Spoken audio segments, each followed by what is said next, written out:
Réalisé par Wang Jianxin, le film 1921 narre l'histoire d'un groupe de jeunes gens qui se sont réunis il y a un siècle pour fonder le parti. Il s'agit en quelque sorte de la suite d'un autre film qui avait lui aussi été réalisé par Wang il y a 10 ans. Le réalisateur a expliqué que son nouveau film avait été rendu possible par la révélation de nouveaux faits.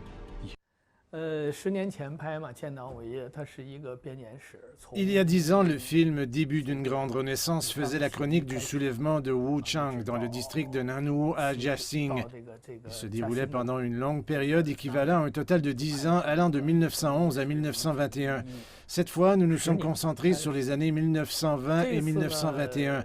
Pendant la décennie entre le film précédent et 1921, de nouveaux documents historiques détaillés sur le premier congrès national du Parti communiste chinois ont été publiés et le matériel y est abondant. En fait, le public ne souhaite pas seulement connaître les grands événements, mais souhaite aussi connaître les histoires personnelles des individus. Les personnages sont soutenus par des détails et des émotions. S'il y a davantage de ces choses, nous pouvons disposer d'un espace plus grand pour notre création. Shanghai a aussi joué un rôle important dans le film avec de nombreuses scènes historiques qui ont été tournées dans la ville. Dans ce film, nous avons recréé la grande grève des ouvriers d'une usine de tabac locale.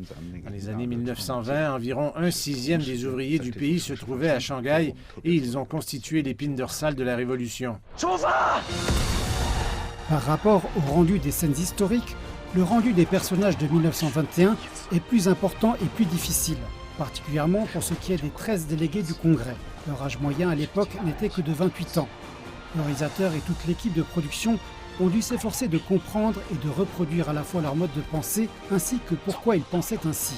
En combinant des tons jeunes avec des éléments d'espionnage et des perspectives internationales, Wang a créé le film d'une manière moderne pour raconter de bonnes histoires qui sont aussi visuellement attrayantes. Il a exprimé son espoir que le film aiderait davantage de jeunes à comprendre l'histoire de cette période.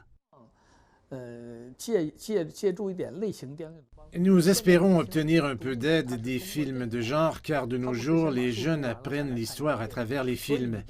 Ils ne lisent pas les livres avant de venir regarder votre film, donc nos films doivent avoir une expression de genre.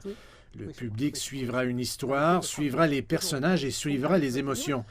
C'est avant tout un film, il faut que ce soit un bon long métrage.